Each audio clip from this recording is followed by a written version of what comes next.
지금 막 금의 이제 가치가 많이 올라서 역시 금이 안전자산이야 이렇게 말씀하시는 분들이 많은 건 알고 있는데, 그 지난 10년으로 따져보면 금이 한 3, 4배 정도밖에 안 올랐고, 같은 10년 동안 김밥도 지금 4,000원 넘어가고 있고, 서울의 아파트도 한 3, 4배씩 다 올랐거든요. 금을 투자했다고 해서 부자가 된 건 아니거든요. 근데 같은 기간 동안 비트코인은 금의 시가총액을 굉장히 빠른 속도로 빨아들여서 지금 한 10% 정도까지 시장에서 도는, 저는 거짓말하지 않는다라고 생각을 해요. 저만의 전략으로 지난 10년 동안 한 번도 현금화한 적은 없고 계속 100% 포지션만 갖고 있었고, 결과적으로 변화하는 세상의 흐름을 관찰하고 앞으로 전 세계 사람들에게 수요가 지속되고 공급이 제한적인 어떤 자산이나 또는 그 사람들한테 필수적인 서비스를 제공하는 독보적인 기업들을 투자를 하셔라, 이렇게 좀 말씀드리고 싶습니다. 비트코인이 곧 20만 달러를 돌파한 후 시가총액이 금을 초월할 것이라고 하는데, 금을 대체하게 될까요? 금의 본질을 우리가 먼저 봐야 될 것 같아요. 금의 본질을 먼저 살펴보면, 금이라는 게 뭐 물리적 실체도 있고 반짝이긴 하지만 사실상 지구에 반짝이는 물질은 되게 많이 있거든요. 근데 왜 그 중에서도 그럼 금이 인류의 보편적인 가치 저장 수단이 됐냐라고 하면, 결국에 그 질문을 파고 파다 보면 결국에는 희소성 때문이거든요. 그리고 희소하고 이게 화학적으로 안정되어 있으니까 전 지구에서 어디서든 사실상 순도 제외하고 화학적인 성질은 똑같고, 또 이게 녹슬지 않고 시간을 건너서 세대를 건너가지고 형질이 변하지 않다 보니까 사람들이 이 5천 년 정도 역사 동안에 금은 그래도 전 지구에서 보편적으로 이제 가치 저장 수단이다라고 받아들여졌는데요. 말씀드린 대로 금이 희소하고 성질이 바뀌지 않았기 때문에 가치 저장 수단으로 받아들여졌다면, 그리고 금이 은이나 구리보다 더 오랜 기간 더 가치 있는 물질로 받아들여졌다면, 그 특징이 딱 살펴보면 되는데 딱 하나거든요. 그 지금에 와서야 사실은 뭐 반도체에도 쓰고 치과 치료에도 쓰지만 2, 300년, 500년 전에는 사실 금이라는 게 왕관이나 이런 어떤 가치 저장, 그러니까 장신구 말고는 사실 쓰임새가 없었고, 그렇게 쓰였던 이유도 반짝여서라기보다는 반짝이면서도 화학적으로 안정적이고 녹슬지 않고 또 그만큼 희소했기 때문이에요. 그래서 희소성 측면에서 바라보면 디지털 세상에서 이제 옛날에는 어떤 특정 컨텐츠나 이 어떤 개인의 소유권을 구별하는 게 불가능했는데, 이 블록체인이랑 그다음에 POW라고 하는 채굴 시스템 등을 통해서 이 비트코인이 탄생을 했고, 그래서 여기에 가치를 부여할 수 있게 됐고, 이게 지금 시점에 금보다 더 희소하다라고 우리가 수학적으로 확증이 되기 때문에, 그래서 저는 비트코인이 금의 지위를 충분히 따라갈 수 있다라고 생각하고 있고, 보시면 지금 막 금의 이제 가치가 많이 올라서 역시 금이 안전자산이야 이렇게 말씀하시는 분들이 많은 건 알고 있는데, 그 지난 10년으로 따져보면 금이 한 3, 4배 정도밖에 안 올랐고, 같은 10년 동안 뭐 우리 흔히 말하는 김밥 천국 김밥도 지금 4,000원 넘어가고 있고, 서울의 아파트도 한 3, 4배씩 다 올랐거든요. 그러니까 금이 인플레이션을 해칭한 건 맞지만, 그렇다고 금을 투자했다고 해서 부자가 된 건 아니거든요. 근데 같은 기간 동안 그 비트코인은 금의 시가총액을 굉장히 빠른 속도로 빨아들여서 지금 한 10% 정도까지, 그러니까 금 현물이 인류에서 5천 년 동안 만들어왔던 가치의 10%를 벌써 한 15년 만에 따라잡았기 때문에 시장에서 돈은 저는 거짓말하지 않는다라고 생각을 해요. 그래서 빠른 속도로 이렇게 따라잡았다는 건 그 희소성을 충분히 이제 시장에서 인정을 했기 때문이고, 남은 기간 동안 금의 성질을 다 따라잡을 수 있다라고 생각하는 이유는 확실하게 금보다 더 희소하면서도 발행량이 정해져 있기 때문이고, 이게 더 빠른 속도로, 그러니까 과거에 올바른 정보가 전달되는 속도랑 지금과 앞으로 10년, 20년 동안에 이 올바른 정보가 전달되는 속도가 차원이 다르기 때문에, 저는 비트코인이 나머지 금의 그 가치 저장의 역할을 따라잡는 데는 저는 10년이면 충분하다고 보고 있고, 사실상 금의 단점들, 그러니까 개인 간 거래에서 순도를 확인할 수 없는 점, 그 쪼개기 힘든 점, 그리고 물리적으로 이걸 많이 들고 갈 수가 없어요. 이게 20kg 정도 되면은 한 30억쯤 되는데, 비트코인은 개인 지갑에 넣으면은 조 단위로든 천억 단위든 천 원이든 다 넣을 수가 있기 때문에 모빌리티 측면에서도 굉장히 유리한 부분이 있어서, 앞으로 저는 점점 더 많은 사람들이 비트코인의 가치를 깨달을 거라고 생각을 하고, 또 좀 더 솔직히 말하면 어차피 세상의 돈은 상위 5%가 거의 다 갖고 있기 때문에, 저는 비트코인을 모두가 이해할 필요가 없다고 생각을 해요. 그냥 상위 5%에서 그 안에서 30%만 이해를 하면 비트코인의 가치가 훨씬 많이 올라갈 거고, 아까 말씀드린 여러 사례들, 지금 부동산과 금과 주식이 많은 사람들이 각 나라에서 각국 정부로부터 어떤 재산권을 침해받는 상황들이 계속 늘어나면서 실제 그런 사람들의 포트폴리오가 비트코인이 1%, 5%, 뭐 10% 이런 식으로 늘어나고 있는 것들이 관측이 되기 때문에 저는 충분히 금의 지위를 뭐 10년 안에 따라잡을 수 있을 거다라고 생각을 하고 있습니다. 최근 비트코인 가격의 상승과 금 가격의 상승이 같이 갔던 적이 많은데 앞으로도 이렇게 같이 가게 될까요? 최근 기준으로 금이 좀 많이 올랐던 건 중국 정부랑 중국에 있는 기업인들이나 개인들이 좀 많이 매수해가지고 올랐다라는 걸로 저는 알고 있고요. 그리고 말씀드린 대로 어쨌든 불확실성이 커질수록 안전자산, 그러니까 희소한 자산들로 자금이 이동하기 때문에 궁극적으로 두 개가 같이 오를 거지만 그 10년 동안 오른 걸 따졌을 때 금은 그냥 인플레이션 해칭이고 만약에 내가 부자가 되고 싶다고 하면 그 기본적으로 어떤 자산들보다도 더 많이 오르는 걸 사야 되는데 저는 앞으로의 수요가 디지털 골드로 더 많이 옮겨갈 수밖에 없기 때문에 그래서 저는 둘 중에 뭔가 하나를 사야 된다면 저는 비트코인을 사는 게 맞다고 생각을 하고요. 근데 만약에 본인이 뭐 돈이 너무 많아가지고 금도 살 수 있고 비트코인도 살 수 있다면 두 개의 방향성이 그래도 디커플링 되는 구간이 있을 테니까 두 개를 적당히 비중을 나눠서 사는 것도 뭐 방법은 될 수 있겠지만 만약에 대부분의 이제 제 또래 청년들이 그 투자할 수 있는 여력이 많지 않다 보니까 그래도 좀 더 저는 좋은 걸 사는 게 좋지 않을까 생각합니다. 암호화폐 중 오직 비트코인에만 투자하고 계신 이유가 있을까요? 그 코인 시장을 구분할 때 비트코인은 비트코인이고 비트코인을 제외한 모든 코인을 알트코인이다라고 하거든요. 근데 똑같이 블록체인에 의해서 만약에 운영이 된다라고 하더라도 이 성질이 좀 달라요. 비트코인은 주인이 없고 나머지 블록체인들은 어느 정도 흔히 말하는 세력, 그 파운데이션이라고 하는 어떤 회사 같은 어떤 조직들이 좀 있어가지고 좀 똑같은 코인처럼 보이지만 실제로 성질이 달라서 오직 비트코인만 디지털 골드라고 부르고 나머지 것들은 사실 골드보다는 약간의 주식회사 같은 개념이다라고 좀 보시는 게 좋을 것 같아요. 제가 봤을 때는. 그래서 좀 성질이 다르기 때문에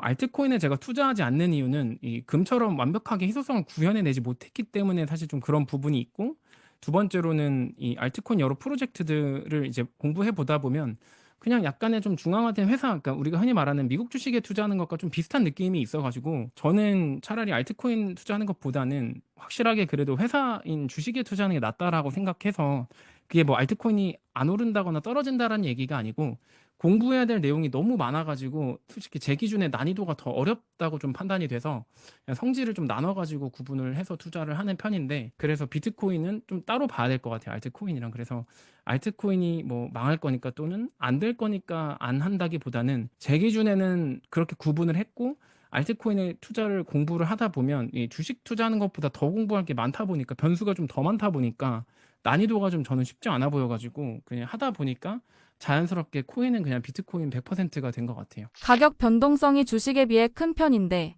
점차 변동폭이 안정화될까요?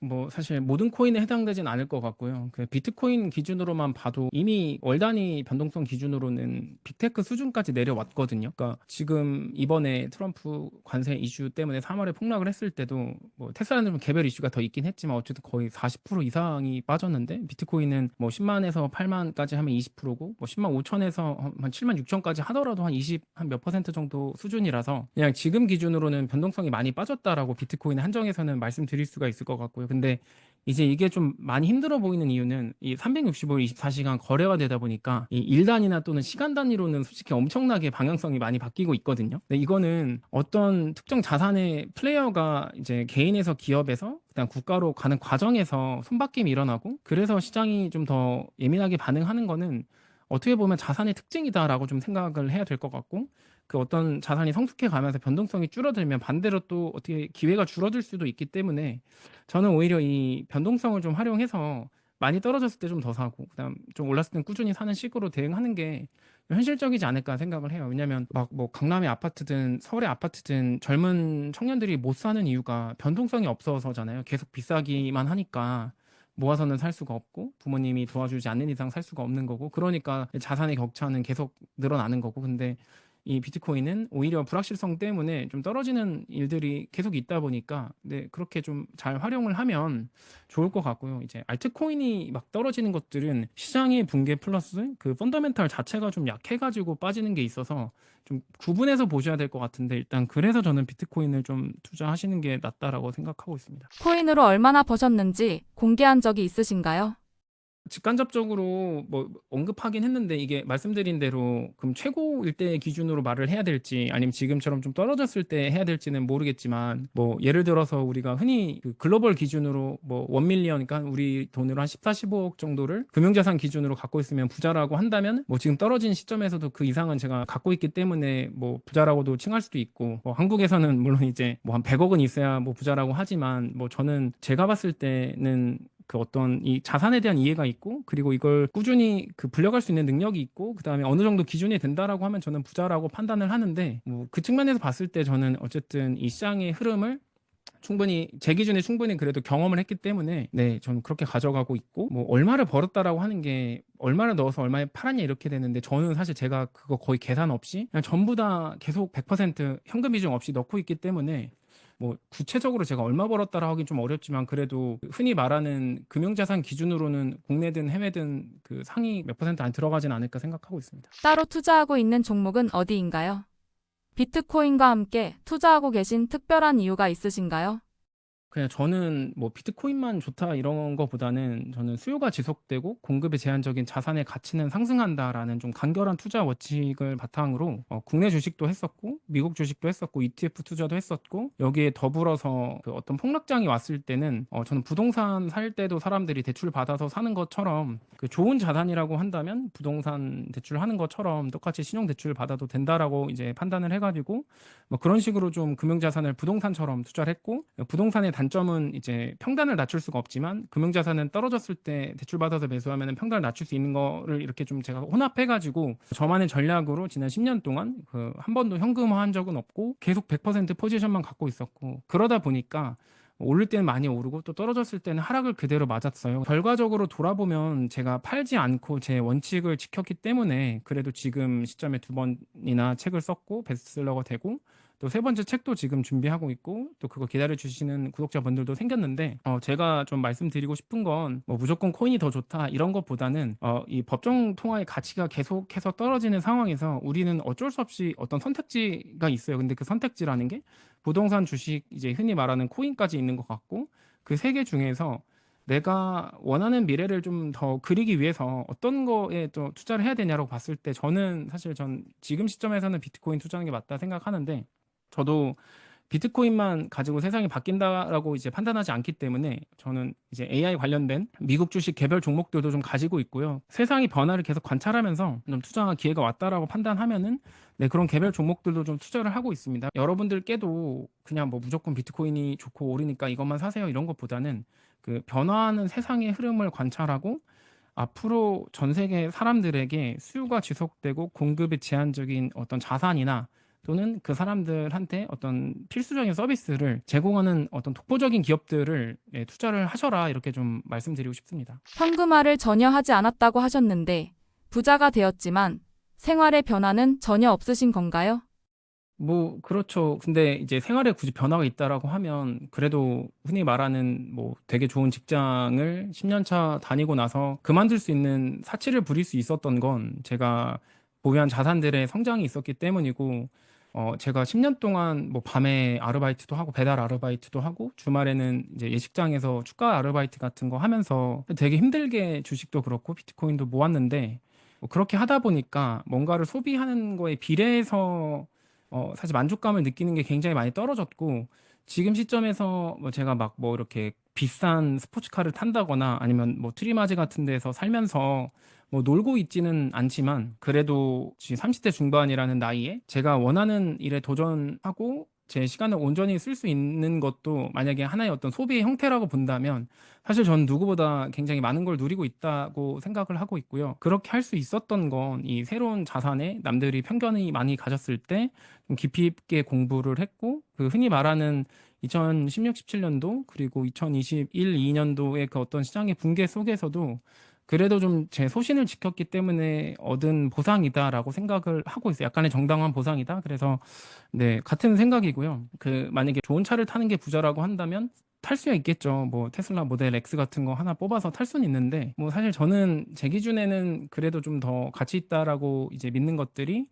좀 여행을 많이 한다거나 또는 좋아하는 사람들과 시간을 좀 더 많이 보내는 것들이고 또 플러스로 저는 오히려 회사 다닐 때보다 지금 이 비트코인 관련된 콘텐츠 만드는 데 더 많은 에너지를 쏟고 있는데 일단 재밌어요. 회사를 다니는 것도 뭐 크게 문제는 없었지만 그냥 이렇게 도전을 하고 또 부딪히는 것들이 또 재밌고 충분히 내 소비를 잘 하고 있다고 생각을 하고 있고 그리고 뭐 먹는 것도 사실 뭐 오마카세 이런 거 뭐 한두 번 먹고 나면 사실 다 똑같잖아요. 뭐 여러분들 중에 요즘 뭐 돈 없어도 저보다 더 잘 먹고 다니는 대학생들도 많고 한데 그냥 제가 봤을 때는 시간을 그래도 좀 온전히 쓸 수 있다는 부분은 제가 봤을 때 좀 더 그래도 좋은 것 같고요. 만약에 제가 단순히 그 수익률 측면에서 비트코인을 바라봤다면 사실 퇴사를 하지 못했을 것 같은데 새로운 시장이고 또 가치 저장 수단으로 봤고 이게 대중화될 거라고 확신을 했고 그래서 그런 콘텐츠를 만들면서 지내니까 네 오히려 더 오히려 퇴사를 할 수 있게 됐다. 네 그래서 막 여러분들한테 뭐 비트코인으로 돈 많이 버셔서 회사를 그만두세요 이런 조언보다는 그렇게 새로운 시장을 공부를 하다 보면 또 새로운 어떤 아이디어들이 떠오르고 그러면 자연스럽게 또 여러 가지 도전을 할 수 있는 용기가 생기고 저도 뭐 집안이 어려워서 제가 취업을 하게 된 건데 가장이 돼버리는 바람에 어린 나이에 취업을 좀 빨리 하게 된 건데 그러면서도 그 조건은 되게 충분했었는데 그냥 제 개인적으로 이 조직 생활 자체가 만족스럽지 않았던 부분들이 좀 있어가지고 사람들도 좋았고 업무도 좋았는데 그냥 저랑 사람 자체가 그 어떤 조직적인 부분에서 더 잘하기보다는 좀 자유롭게 하는 걸 더 좋아했기 때문에 그래서 나온 거고요. 하여튼 그렇습니다. 그래서 부자가 뭐 됐는데 그냥 뭐 딱히 삶은 달라진 건 없고 그냥 그래도 하고 싶은 것들 좀 하고 있다 이렇게 네, 말씀드릴 수 있을 것 같네요. 네. 일은 전보다 더 하고 계시지만 부의 해방은 이루셨는데 전보다 더 행복하신가요? 근데 제가 이런 질문을 되게 많이 받아요. 지금 쓰고 있는 책에도 그 앞쪽에 그런 내용을 썼는데 회사를 저는 나오나 안 나오나 저 삶 자체가 전 고통이라고 생각하는 사람이라서 뭐가 더 좋다 이런 것보다는 사람마다 좀 맞는 게 있는 것 같아요. 그러니까 뭐 조직 생활에서 안정감을 느끼는 사람들은 충분히 그냥 회사 돈 저보다 더 많은데도 회사 잘 다니시는 분들도 계시고 저 같은 경우는 조직 생활에서도 저는 그래도 나름 그 노력해서 적응을 잘 했는데도 불구하고 나중에 뭐 개인 자산도 생기고 또 과장도 고가 S를 받고 승진을 하고 연봉도 많이 오르고 또 좋은 직무에 흔히 말하는 되게 좋은 코스로 들어갔는데도 저는 딱히 만족이 잘 안 됐어가지고 그냥 우리가 대한민국은 보통 이제 그냥 그 어떤 루트 같은 게 있잖아요. 좋은 학교를 가고 좋은 취업을 하고 또 몇 살이 되면 뭐 결혼을 하고 뭐 이런 것들이 있는데 다만 저 같은 경우는 그런 코스를 따르기보다는 제가 하고 싶은 일에 좀 더 도전을 하는 게 성향상 맞는 사람이었어가지고 이제 그거를 하게 된 거고 만약에 뭐가 더 행복하냐라고 한다면 저는 둘 다 똑같이 고통스러운데 그래도 다시 돌아갈래라고 물어본다면 그래도 지금 이렇게 좀 자유롭게 일을 하는 게 저한테는 더 맞아가지고 결론은 그냥 삶 자체가 고통인데 그 고통스러운 와중에서도 본인한테 조금 더 맞는 것들은 있으니까 이제 그런 것들을 많이 찾아봤으면 좋겠는데 대부분의 사람들이 회사를 다니고 싶지 않아도 결국엔 생계 때문에 다니니까 저도 똑같은 상황이었고 그래서 비트코인이나 이런 디지털 자산 그리고 주식 가지고 제 나름의 돌파구를 찾은 거고 경제적으로 저는 자유라는 표현도 별로 안 좋아해서 그냥 경제적인 여유가 달성이 됐을 때 주변에 수많은 사람들의 만류에도 불구하고 그냥 제가 원하는 도전을 할 수 있게 됐고 지금 1년이 안 됐는데 1년 정도 안 된 시점에서 돌아봤을 때 그냥 둘 다 편한 일만 있었던 건 아니지만 다시 돌아갈 거냐고 물어본다면 그 돌아가기보다는 지금 하는 것들을 더 도전해 보고 싶다 정도 말씀드릴 수 있을 것 같아요. 제가 생각했을 때 그래도 이 디지털 자산 이 시장이 계속해서 커가는 과정에서 우리가 흔히 말하는 부동산 공화국, 뭐 의대 입시에 모두가 몰린 상황에서 뭔가 그거 말고는 돌파구가 없을 것 같지만 또 세상을 좀 넓은 마음으로 그 관점에서 바라보면 새로운 것들이 많이 열리고 있고 그쪽에 좀 기회가 여전히 많다라고 생각하거든요. 그래서 많은 분들이 그런 획일적인 그 어떤 생각들보다는 좀 열린 마음으로 하다 보면 더 현실에서 희망을 더 많이 찾을 수 있을 거라 생각하고 저도 그렇고 저랑 같이 공부하고 투자하시는 그런 커뮤니티도 있는데 많은 분들도 이 디지털 자산을 올바르게 공부하면서 앞으로 변화하는 세상에 대해서 기대감이 많이 생겨가지고 비트코인 가격이 좀 떨어졌긴 했지만 오히려 좀 즐거운 마음도 있고 더 설레는 부분들이 있다. 그래서 막 여러분들께 뭐 코인충이니 뭐 이런 이제 저도 그런 얘기를 많이 들으니까 근데 그런 것보다는 이제 여러분들이 한번 이 정도까지 왔는데 비트코인이라는 자산이 트럼프라고 하는 미국의 대통령, 패권 국가의 대통령이 뭐 국가 전략 자산으로 언급하는 시점까지 왔는데 한번 같이 공부하고 고민해 볼 때가 되지 않았나. 나중에 혹시라도 이게 너무 잘 되면 후회할 수도 있으니까. 그래서 비트코인에 부정적인 분들한테는 그런 말씀 드리고 싶고 지금 같이 공부하고 투자하시는 분들께는 이 비트코인의 가격이 좀 떨어졌다고 해서 우리가 사실 뭐 잘못했다거나 또는 뭐 실수한 게 아니라는 말씀을 꼭 드리고 싶어요. 이게 가격이 단기적으로 변동하는 건 사실 누구도 맞출 수 없고 돌아봤을 때 좀 떨어졌기 때문에 그게 뭐 비난을 주변에 받을 수는 있지만 장기적으로 이게 가치가 훼손되지 않았고 가격이 떨어진 게 그 가치에 영향을 미치지 않는다면 그냥 올라가고 내려가고 이런 것들은 과정이니까 우리가 제대로 이 세상의 변화의 흐름을 공부했고 방향을 이제 잘 잡았다면 그냥 뭐 한 1년, 2년, 3년 이렇게 시계를 좀 늘리면 충분히 또 계속해서 가치가 올라갈 거니까 너무 걱정하지 마시라는 말씀 드리고 싶고요. 전체적으로 구독자분들께는 한번 열린 마음으로 공부를 한번 해보시는 것까지만 제가 말씀드리고 싶어요. 왜냐면 저는 이 자산을 긍정적으로 보는 사람이기 때문에 실제로 저는 이거를 부동산보다 더 좋아하고 더 많이 투자를 하고 있지만 그래도 여전히 대중들한테는 낯선 자산이고 그래서 거부감이 많다라는 것도 잘 알고 있는데 그럼에도 불구하고 한번 이게 왜 그렇게 사람들이 난리인지 좀 공부를 해보시면 또 그 안에서 희망과 기회를 찾을 수 있지 않을까. 그래서 좀 부정적인 마음보다는 좀 이렇게 편견을 내려놓으시고 공부해 보시면 또 충분히 지금도 늦지 않았으니까 좀 기회를 잘 잡으셨으면 좋겠습니다. 바이비트 해킹 사고의 경위에 대해 어떻게 생각하시나요? 일단 바이비트라고 하는 지금 기준으로 전 세계 그래도 5위권 안에 들어가는 이 거래소에서 조금 이런 아주 어떻게 보면 초보적인 사고가 났다라는 거에 대해서 조금 약간 저도 좀 당황하긴 했었습니다. 이렇게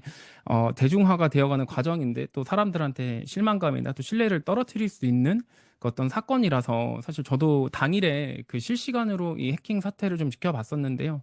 또 반대로 이게 규모가 사실 작지가 않았어요. 이더리움 기준으로 거의 한 40만 개 정도 되는 게 이제 북한의 라자루스라고 하는 해킹 그룹에 이제 엄밀히 말하면 탈취 보이스 피싱을 당한 거예요. 이게 비트코인이나 다른 어떤 블록체인의 네트워크가 고장이 난 게 아니고 엄밀히 말하면 상대를 기만하는 어떤 그 트랜잭션을 전파해가지고 이제 개인 키라고 하는 암호 키를 라자루스가 이제 가져가가지고 그 소유권을 가지고 이더리움을 본인이 원하는 개인 지갑으로 이제 보낸 뭐 어떤 사건이다라고 생각하시면 되는데요. 일단은 이런 사건들이 대중들한테 암호화폐에 대한 어떤 불신이나 이 신뢰를 좀 추락시키는 것들이 이 사람들은 그냥 해킹을 당했다라고 하면 비트코인이나 암호화폐는 위험한 거야라고 생각을 하시는데 사실 네트워크가 고장난 게 아니고 그 관리자의 관리 미스로 인해서 발생한 어떻게 보면 보이스 피싱이거든요. 그러니까 우리가 생각을 해보면 뭐 누군가가 이제 뭐 우리은행이나 국민은행을 통해서 보이스 피싱범한테 이체를 했다고 해서 우리은행이랑 국민은행을 폐쇄하라고 하진 않잖아요. 그러니까 이것도 사실 똑같은 거거든요. 그 거래소의 관리자들이 개인 키를 관리를 제대로 못했고 그 잘못된 서명을 속아가지고 이제 승인을 했기 때문에 이더리움의 소유권이 지금 해커 그룹에 넘어간 거다 이렇게 생각하시면 될 것 같고요. 그래서 그런 것들이 과거 같으면 굉장히 더 많은 시장에 폭락을 불러왔을 텐데 그래도 지금 시점에 이 정도 선에서 좀 마무리가 되고 정리가 되는 걸 보니까 그래도 과거 대비해서 좀 시장이 많이 성숙했고 객관적인 사실에 대해서 사람들이 옛날처럼 그 막연한 공포심을 갖진 않는구나 하여튼 그런 두 가지 생각이 좀 들었습니다. 이 해킹 사고가 암호화폐 시장에 미치는 영향은 무엇인가요?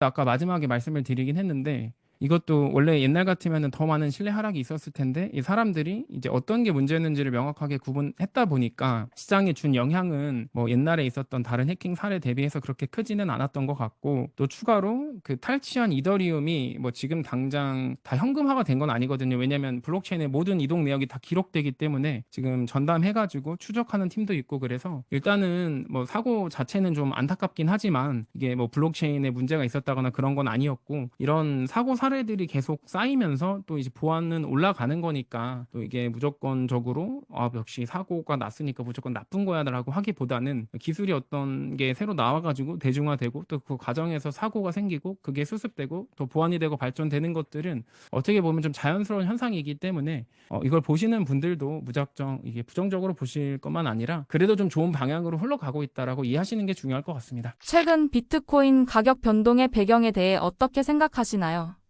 우선 저는 다른 알트코인은 건드리지 않고 오직 비트코인에 대해서만 암호화폐 투자를 하고 있는데요. 이제 어떻게 관점을 보실지는 모르겠어요. 비트코인이 최근 기준으로 한 10만 달러 정도였다가 7만 6천까지 빠졌다가 지금 한 8만 달러 정도니까 한 20% 정도 빠졌는데 이게 뭐 고점 기준으로 생각해서 20%면 많이 빠졌다고 볼 수 있는데 또 같은 기간에 뭐 테슬라나 그 외에 이제 빅테크 뭐 엔비디아나 이런 것들도 사실 그만큼 빠지거나 더 많이 빠졌기 때문에 어떻게 보면은 이 비트코인을 좀 오래 봤던 사람 입장에서는 그래도 좀 상대적으로 좀 양호하다라고 좀 생각할 수 있는데요. 트럼프가 임기가 시작되고 나서 무역 장벽들을 계속 세우다 보니까 그런 하나의 소식들이 발표될 때마다 시장이 굉장히 좀 민감하게 반응했고 또 금융 자산 전반적으로 빠지는 거에 흐름에서 저는 비트코인을 안전자산이라고 생각하는데 어쨌든 그 자산을 바라보는 사람들은 대부분의 사람들이 위험 자산이라고 생각하니까 이제 같이 좀 빠진 거라서 그 비트코인이라는 디지털 골드의 그 본질, 그러니까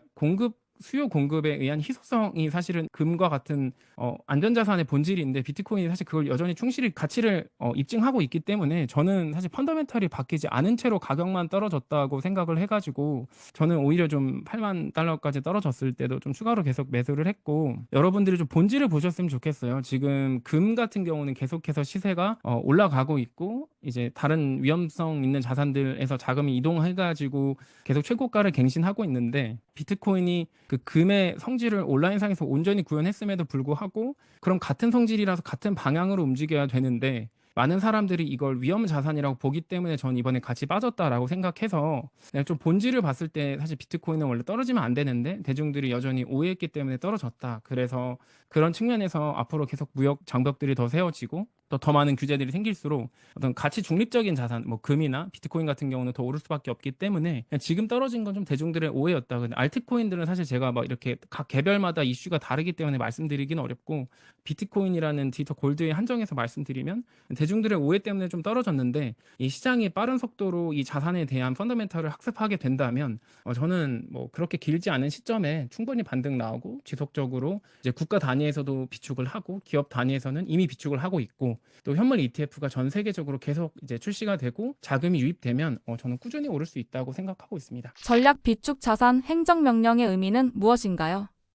지금 사실 이번에 트럼프 그 백악관에서 크립토 서밋이라고 해가지고 암호화폐 관련된 최초 이제 첫 번째 공식 행사를 진행했고 그 전날에 트럼프 대통령이 이제 비트코인을 국가의 어떤 전략 비축 자산의 지위로 올린다라는 행정명령에는 서명을 했는데 이제 그게 좀 내용을 구체적으로 살펴보면 대부분의 비트코인 투자자들은 당장 정부의 예산을 활용해서 비트코인을 매수해줄 거라고 기대를 했는데 그런 내용이 이제 있진 않았어요. 그러니까 안 하겠다는 뜻도 아니었고 있진 않았고 이미 앞서한 비트코인에 대해서 이제 매각하지 않겠다라는 얘기가 있었고 두 번째로는 다른 예산을 판다거나 또는 뭐 새로 이제 부채를 늘리지 않는 범위에서는 비트코인을 추가적으로 비축하는 방안을 모색할 수 있도록 그런 이제 길을 열어두는 어떤 내용들이 좀 있었는데 사람들은 바로 비트코인을 매수할 거라고 생각했는데 그런 내용이 없다 보니까 좀 실망해서 떨어졌는데 일단은 국가 차원에서 보유한 거의 한 20만 개 가까이 되는 비트코인을 팔지 않겠다라고 명확하게 이제 문서화했다는 게 일단 충분히 의미가 있거든요. 왜냐면 이게 언제든지 시장이 나올지 모른다라는 불안감 때문에 사람들이 주목했었던 부분이 있는데 그런 것들이 일단 해소가 됐기 때문에 충분히 저는 네, 의미가 있다라고 생각을 하고 있고 그 이제 행정명령을 통해서 비트코인이 국가 자산이 됐기 때문에 미국 말고도 다른 나라들도 이제 도미노 연쇄적으로 이런 채택을 할 가능성이 높고 추후에 이걸 비트코인을 뭐 안 사겠다는 뜻도 아니었고 이제 다른 여러 가지 방안을 통해서 비트코인을 추가적으로 비축을 한다면 금처럼 네, 수요가 계속 늘어날 수밖에 없기 때문에 새로운 디지털 자산이 기존에는 개인과 기업들 중심으로 이제 가지고 갔다면 앞으로 5년, 10년 동안은 이제 국가 단위에서 비축하는 움직임들이 있을 거고 그거에 어떤 기초 토대가 마련됐다. 그래서 저는 이 신생 자산의 플레이어가 개인, 기업, 그다음 국가 단위로 옮겨갈 수 있는 그 어떤 토대가 마련됐기 때문에 굉장히 중요한 사건이라고 보고 있는데, 또 대중들은 좀 단기적인 움직임을 추종하는 사람들이 여전히 많다 보니까 좀 실망한 것들이 컸었던 것 같고, 그래서 좀 빠졌던 것도 있는 것 같습니다. 비트코인 시장의 효율성에 대한 견해는 어떤가요? 비트코인이 뭐 예를 들어서 다른 자산 투자 대비해서 뭐 약간 장점이나 뭐 효율적인 부분들은 사실 여느 금융 자산과 마찬가지로, 일단은 뭐 현금화가 언제든지 좀 쉽다는 부분들, 그리고 이 비트코인의 어쨌든 최근 기준이든 뭐 장기적으로든 다른 전통 자산 대비해서 수익률이 더 높았기 때문에, 일단 그런 측면에서 충분히 뭐 효율적인 시장이다라고 좀 판단하고 있고, 투자 대상이다라고 판단하고 있고요.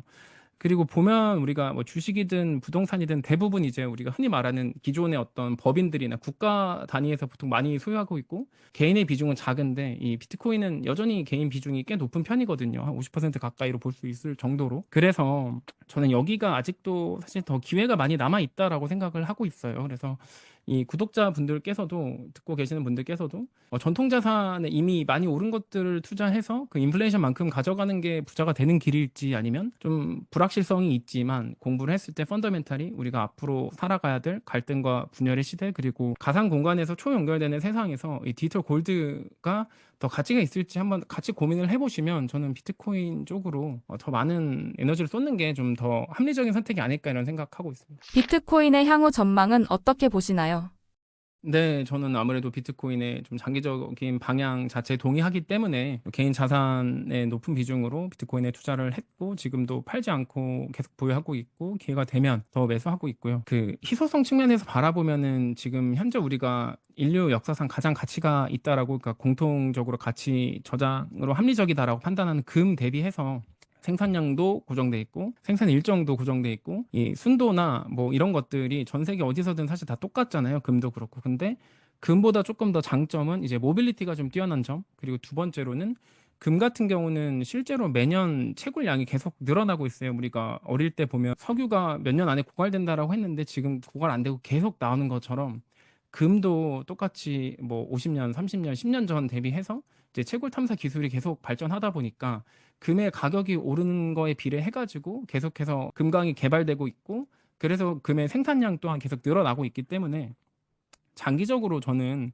그 사람들은 조금 더 효율적인 거를 더 선택할 수밖에 없고, 그게 논리적으로 봤을 때 비트코인이기 때문에 저는 계속해서 계단식 우상향을 좀 기대하고 있고, 특히나 국가 단위 어떤 이런 채택들이 지금 시점에 활발히 논의가 되고 있는데, 추후에 실제 국가가 보유하게 됐을 때는 이제 개인들이 좀 접근하기 어렵기 때문에 지금 시점에 공부를 해서 용기를 내는 것이 그래도 좀 아직까지는 가능한 투자 방법이 아닐까 생각하고 있고요. 가치 저장의 측면으로만 봤을 때도 금의 시가총액이 동일해진다라고 가정을 하면 뭐 대략 한 10배 정도까지 올라야 되는 상황이고, 또 앞으로 그렇게 따라가는 기간 동안에도 전 세계적으로 계속해서 법정 통화의 가치가 떨어지고 각국 정부가 이제 부채를 계속 발행할 거기 때문에 금의 가치 또한 만약에 올라간다고 하면 그것까지 비례하면은 뭐 10배, 20배도 가능할 수 있지 않을까 좀 보는데, 뭐 한 1, 20년 이내에요. 근데 여러분들이 또 꼭 기억하셔야 될 거는, 만약에 금이든 비트코인이든 뭐 부동산 가격이 오른다면 아마 우리가 지금 물가라고 표현할게요. 그냥 이 생활비 같은 것들도 뭐 2배, 3배 똑같이 오르기 때문에 그렇게 좀 같이 보시면 좋을 것 같아요. 그래서 앞으로 계속해서 뭐 좀 법정 통화의 가치가 훼손이 되고 그 희소한 자산들의 가격은 계속 올라갈 텐데, 네, 그때 우리가 어떤 걸 사서 인플레이션 해칭해야 될지를 이렇게 좀 같이 고민해 보시면 좋을 것 같고, 저는 비트코인이 계단식으로 우상향할 거라고 보고 있습니다.